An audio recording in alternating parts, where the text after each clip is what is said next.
Next, condition for two lines in a pair of straight lines, that is parallel. Condition for two lines in a pair of straight lines are parallel. So we know in a pair of straight line equation there are two lines. So we are going to see what is the condition if those two lines are parallel. Condition for two straight lines represented by the equation ax square plus 2hxy plus by square plus 2gx plus 2fy plus c equal to 0 are parallel if a by h is equal to h by b is equal to g by f, or bg square equal to af square, right? We'll see the proof. Pair of straight lines represents combination of two individual straight lines, right? So consider the equations a1x plus b1y plus c1 equal to 0, that is equation number 1, and a2x plus b2y plus c2 equal to 0, that is equation number 2. So now 1 into 2, multiplying 1 and 2, so a1x plus b1y plus c1 into a2x plus b2y plus c2 equal to 0, right? That is equation number 3. If the point P x1 y1 lies on the line 1 and 2, that is if it is in the point of intersection of those two lines, then the point satisfy both the line, right? So because x1 y1 lying on the first equation and x1 y1 lying on the second equation also, so that means x1 y1 satisfy both the equations. So that means a1 x1 plus b1 y1 plus c1 equal to 0 and a2 x1 plus b2 y1 plus c2 equal to 0. So multiplying both a1 x1 plus b1 y1 plus c1 into a2 x1 plus b2 y1 in plus c2, which is equal to 0 into 0 0, right? So that means that point satisfy equation number 3 also, right?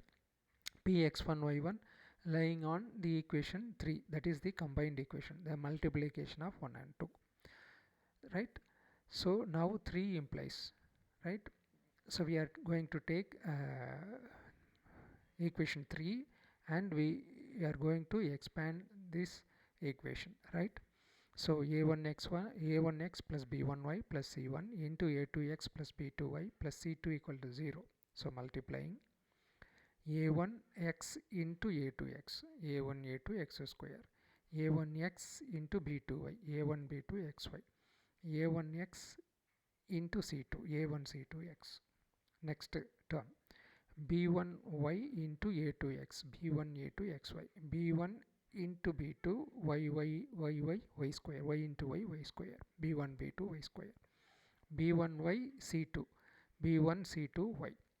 Then we are going to next term c1 into a2x, c1 into b2y, c1 into c2, which is equal to 0. Now we are going to group x square term, xy term, y square term, x term, y term, then constant term. So first a1 a2 x square, there is only one term.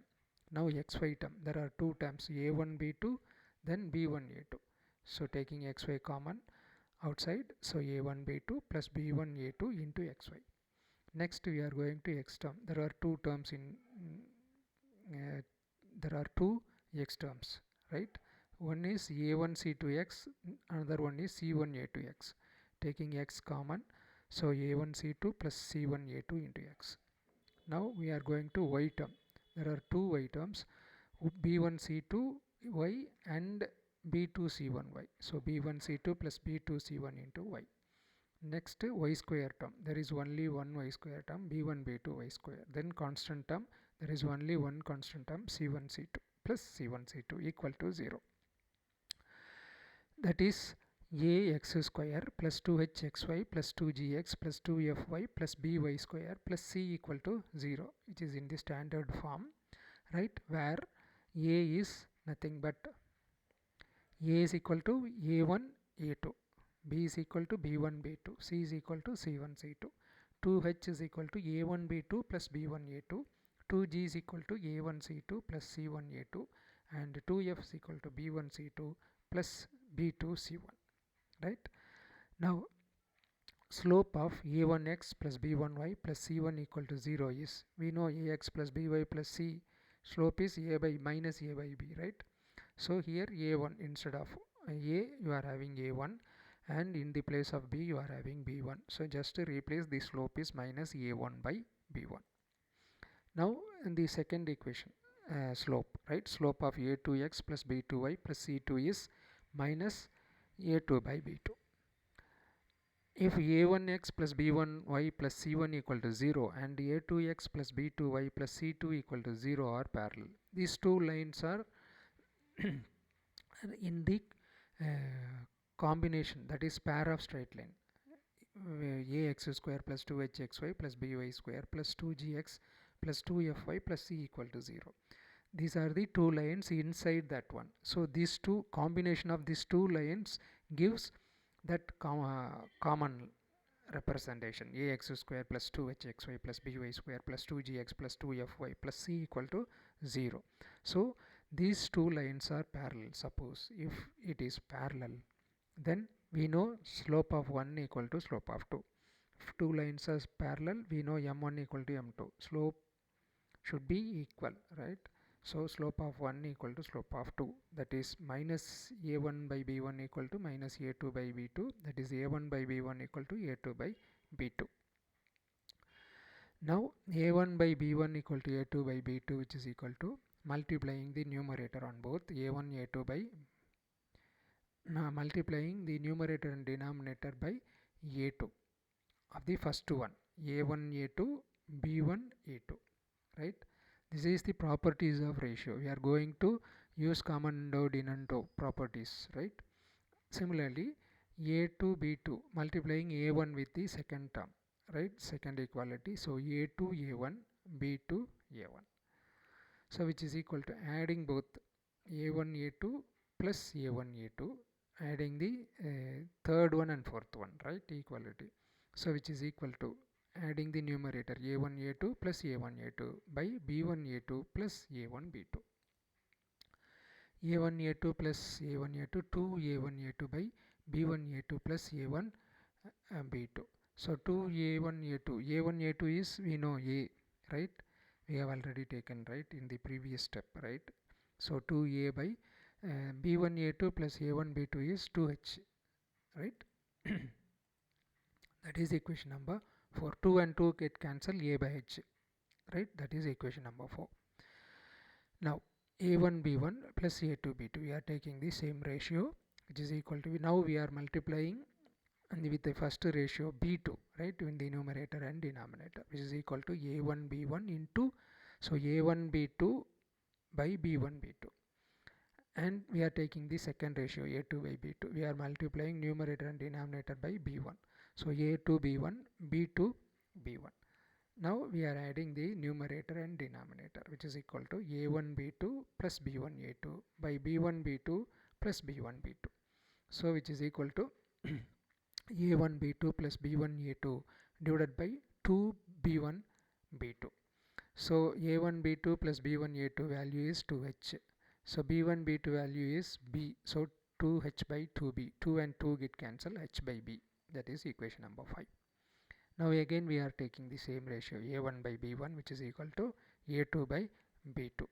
So we are multiplying first term, first ratio a1 by b1. We are multiplying numerator with c2 and denominator with c2.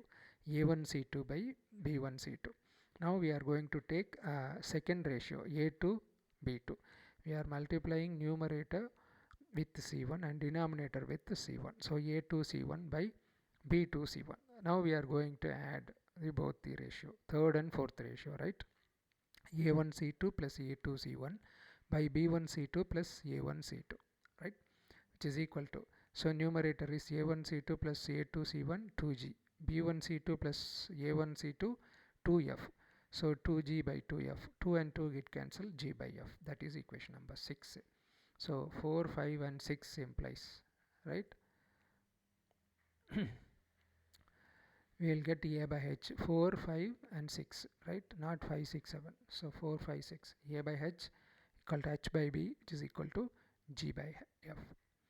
Now we are considering, so first part we have proved, we are going to second part. Now consider the first two ratio, a by h which is equal to h by b.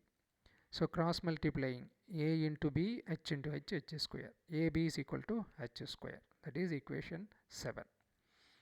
Now consider hb by gf, second and third ratio. h by b is equal to g by f. So multiplying h is equal to, just cross multiply b with the right hand side. So you will get h is equal to bg by f. That is equation number 8. Now we are going to use 8 in 7. So AB which is equal to, instead of h you put bg by f, bg by f square. So AB which is equal to b square g square by f square. So that is equal to, that implies a b and b square, b in the left hand side and b square in the right hand side get cancelled. So remaining you are having b in the right hand side. So a is equal to bg square by f square. Just do the cross multiplication, right? A f square, from the right hand side denominator you are having f square. Just to do the cross multiplication, a f square which is equal to b g square, which is to be proved. Thanks.